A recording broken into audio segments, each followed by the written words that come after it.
Well, hello, and good morning. What I'm going to be talking about today is the power of doing less and more at the same time, essentially. So, for those of you that are not aware, Apple just changed the industry again. Just like they created the smartphone, they kind of just created the smart laptop last year. It debuted as the M1, and it's in their MacBook Air, their Mac Mini, and it's going to be rolling across their entire lineup. And as I'm teaching my Beyond Code bootcamp, one of the things that I'm focusing on is how can I teach the least amount of information that provides the most value?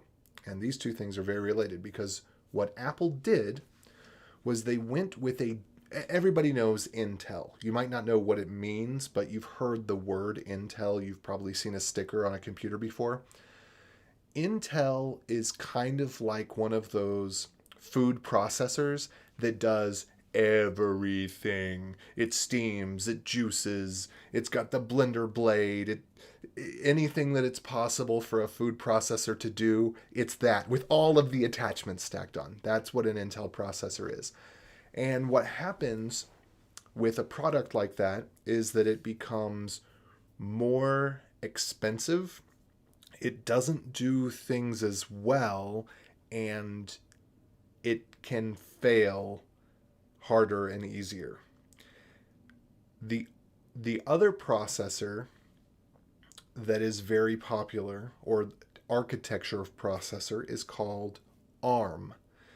And it is a type of processor that is called RISC. RISC stands for Reduced Instruction Set CPU or computer or something like that.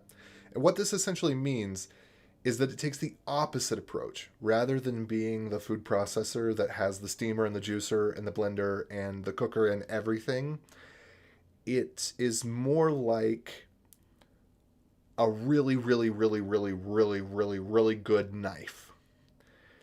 And all it can do is cut. And it doesn't do anything else. So if you wanted a juicer, it's not a juicer. Yet ARM processors are what are in our phones. So the question is, how does something that does less do more and better? Because if you don't know, modern day phones, an Apple iPhone is more powerful than an Intel desktop. And that's what Apple just exploited, is they finally took their phone processor and they put it in their laptop and their Mac Mini. So if you buy the newest Apple MacBook Air, that is an iPhone processor inside, and it's faster than the Intel processors. The way this works is that for jobs that can be done at all on the main processor, which is just about every job because all jobs on a computer are essentially variations of pretty simple math. But if a job can be done at all on the main processor, it can be done on the main processor, which is almost all jobs. If a job cannot be done well on the main processor, then they add another processor. So whereas the Intel model is to have a single processor that does everything. It does your audio decoding and your video decoding, and it does your math, and it does the programming logic, and it does everything that a processor would ever need to do.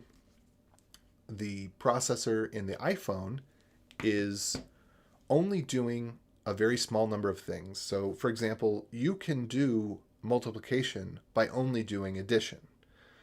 You can do subtraction by adding negative numbers. You can do division by adding negative numbers. So if you only teach a computer how to do addition, you can accomplish many other tasks. And if you need something to be done particularly well, instead of integrating that in the core system, you can add a secondary chip that does that really well. So the reason that battery life on an iPhone is so great, and on Android phones as well, is because they all have secondary processors for video files. So they have a dedicated processor that all it does is decode and encode video. And it Can't do anything else. So the main processor can encode and decode video, but it does a really bad job, and it would be slow and it would suck up the battery. So instead, they have a second processor. So what I'm getting to with all of this, there's this expression that you've probably heard, or at least part of: a jack of all trades is master of none, though oftentimes better than master of one. And what we have here is the scenario where the ARM processor, the RISC processor, the reduced instruction set processor, is a master of very, very few tasks. But there's more than one master. There's more than one jack in this scenario. And long roundabout way of trying to explain this, but in my own life, I act as a reduced instruction set processor. I try to learn if there's 5 tools that'll work. If I've got a fork and a bigger fork and a butter knife and a steak knife, I just try to use a fork for everything that I can, and then I also use a spoon. And I do this in my programming. I do this in lots of areas in my life where I try to figure out what's the tool that if I can use that one tool really well, I can accomplish many other jobs. So I don't have to learn many tools. And that one tool may be slightly less efficient, but most of the time that doesn't matter. And when it does, then I can get a tool that is specialized for the task at hand. So I don't ever use a butter knife. Hardly ever.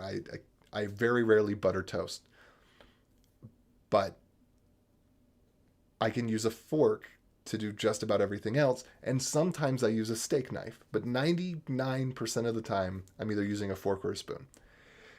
And I won't go into the details on how I do this in programming, but I think that in general, in your job and in various areas of your life, if you can figure out how to do fewer things really well and let yourself be sometimes, occasionally inefficient at things that you need to do by using one of the methods that is of the fewer methods, you can become more proficient in doing those fewer things. You can accomplish all of the same things, and you can have less mental burden and less clutter.